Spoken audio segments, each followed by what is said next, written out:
Salut à tous, c'est Pan de la chaîne, bienvenue sur cette vidéo qui aujourd'hui va parler de notre travail d'hypno, un travail sur le recadrage et l'intérêt des recadrages pour nos partenaires afin qu'ils puissent retrouver des ressources qui leur permettront, au travers bien sûr de références qui vont leur parler, d'avancer et d'évoluer. Et pour ce faire, je me suis amusé à faire un jeu d'esprit dans lequel moi je travaillais sur moi et notamment sur la colère.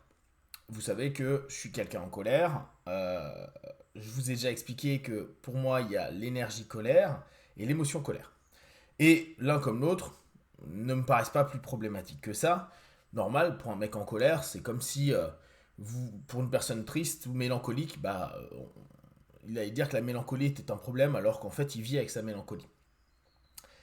La notion de recadrage et de permettre à trouver soit d'un point de vue macro, soit d'un point de vue micro, des éléments constitutifs d'une référence potentielle pour le partenaire afin qu'il puisse se sentir mieux ou en tout cas trouver quelque chose qui confirme, valide ou inversement invalide un ensemble de process, mais nous, notre orientation étant d'aller peut-être de l'invalidation de départ vers une validation nouvelle, vers un nouveau cadre. Donc parfois atténuer l'ancien cadre et lui proposer un nouveau, ou modifier la perception de son ancien cadre, donc modification pour agrandir le champ de perception à un moment donné. Si on reprend la colère, je me suis amusé à me dire, ok, la colère, ça nous est enseigné comme étant quelque chose de mal. Ok. Donc, c'est pas bien d'être en colère. On dit aux enfants, ne te mets pas en colère. Les parents, ce qui se comprend bien, ne serait-ce que parce qu'ils n'ont pas envie de gérer des cris, des larmes, des mouvements dans tous les sens, veulent que l'enfant évite la colère. L'expression donc de la colère est quelque chose de mal vu. En plus, la colère entraîne un ensemble de décisions et d'actions qui peuvent être violentes et donc entraîner des conséquences qui sont parfois carrément emmerdantes à gérer. Bon, autant enfant, ça peut être une petite baffe qu'on met à quelqu'un, autant adulte, on sait qu'il y a des gens qui ont carrément des rages et ils peuvent rentrer dans une personne, ils peuvent prendre un couteau, ils peuvent insulter un agent de police, le pousser, quoi, commencer à partir complètement en cacahuète et enlever l'ensemble des règles, normes, lois auxquelles il a plus ou moins adhéré. Hein. N'oublions pas que si on reprend le rapport freudien du surmoi, qui va être l'ensemble des règles et des lois qui vont être assez répressifs pour que le rapport pulsionnel, ne soit pas en libre expression, il y a des moments dans la psychodynamique, c'est en train de se bastonner à longueur de temps, à dire mais non, mais moi j'en ai rien à battre de ces règles de merde, et puis système pourri, blablabla, hop, et il y a cette baston à longueur de temps. Sauf que si je fais ça, on sait qu'il y a sanction. D'ailleurs, vu que la colère c'est mal, à peu près n'importe où, si quelqu'un se met en colère, il sera même considéré comme potentiellement en posture d'agresseur, mais aussi de faiblesse parce qu'il n'a pas réussi à contenir sa colère, et donc qu'il aura potentiellement mis en danger une ou des personnes, voire sa propre vie ou la vie de ses proches. Par des actions, hein, rouler vite, décompenser d'une manière ou d'une autre. Ce qui est intéressant, c'est que je me suis dit, ok, alors ça, le cadre, c'est dire la colère, c'est mal. Quel cadre on a Le bien, le mal nous vient de quoi? Donc je prends un macro cadre. Le bien, le mal, il nous vient potentiellement d'un rapport religieux. Or, on sait très bien que nous, dans une société judéo-chrétienne, de façon générale, dans une société religieuse, on a assez facilement défini ce qu'était le bien, ce qu'était le mal. Il y a un côté lié au Dieu, à Dieu, et un côté lié au méchant, qui, dans un concept nous culturel, serait plutôt l'enfer, le diable, le démon, Lucifer, etc., etc. Ce qui est assez intéressant, donc, je reprends, je me dis, ok, donc la colère, c'est le mal. Mal, c'est l'enfer, mauvais. Donc, se mettre en colère, c'est être un petit démon. Ok. Pour autant, donc, je pourrais me dire, là, dans ce recadrage-là, c'est pas bien, tu confirmes l'ensemble des choses, donc tu emmènes ton partenaire à dire, bah, tu vas te mettre en colère, c'est t'emmener vers quelque chose de pas cool. En admettant bien sûr qu'il ait une vision déiste ou religieuse, pieuse, spirituelle, qu'importe comment vous allez l'appeler. Néanmoins, on peut continuer leur cadrage, et c'est là où c'est hyper intéressant et que c'est au psy, euh, à l'hypno, à l'accompagnant, pardon, de voir ce qui est OK pour le partenaire. Parce que ça, c'est une façon de travailler, mais je peux très bien, au fur et à mesure, dire néanmoins, tu es d'accord que on a depuis toujours dit que c'était pas bien, et d'ailleurs, toi, tu es en train de refouler cette colère, et dès lors, dès que tu te mets en colère, bah, tu peux avoir un auto-jugement, tu vas avoir dès lors une sanction interne, colère vis-à-vis de toi-même, honte, je sais pas,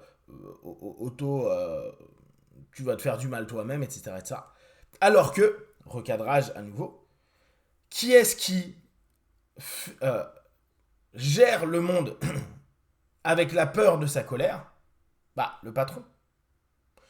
On parle de colère divine. Or, on nous a toujours dit, la colère, c'est pas bien. Mais si la colère, elle appartient aussi au patron, bah la colère, elle est pas mal vu que le patron, il est bien.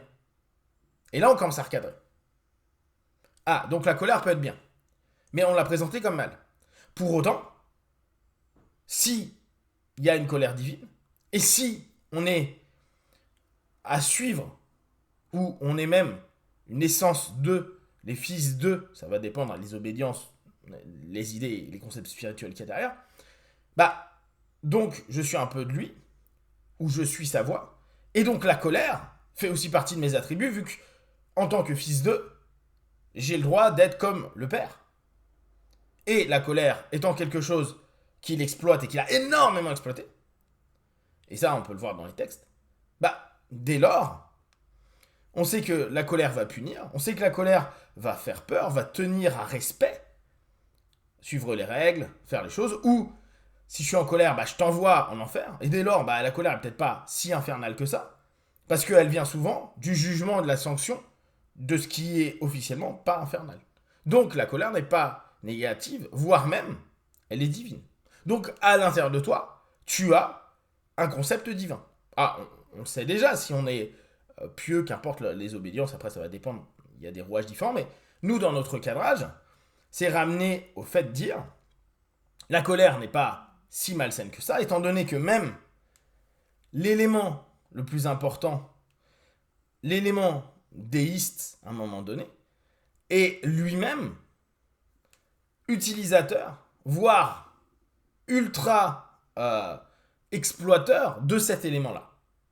Et donc, il y a une partie divine dans la colère.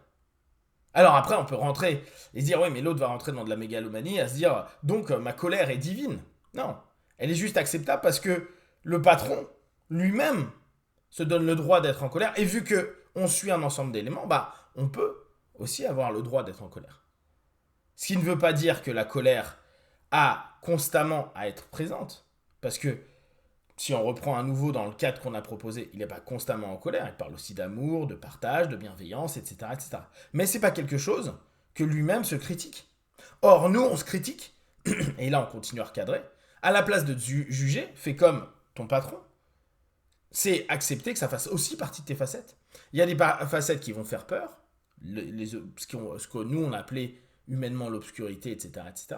Mais que dans une entité dite complète comme le patron, bah, c'est ni bien ni mal, c'est parce que ça a le droit d'exister. Et que ce droit d'existence permet une libre expression qui amène aussi bien à cette exploitation d'énergie, au travers d'une colère, que une réorientation vers de l'amour, vers de la tolérance, vers de l'ouverture. Et dès lors, dans le travail qu'on va faire, c'est permettre à l'autre d'accepter qu'il a le droit d'être en colère, de l'exprimer, et après, on va recadrer plus au niveau comportemental la façon dont ça peut être pris. Si bien sûr, l'ensemble du trajet, et il y aura bien sûr des interactions, du partenaire correspond et il match et qui trouve des ressources à se dire, bah, à place de constamment me juger, me faire du mal au travers de ça et de retenir, me donner et on va parler dès lors de saine colère, on va pas parler de colère divine, qui va donner une saine expression, une libre expression, et puis on va y rajouter, bon, moi par exemple c'est ce que je ferais,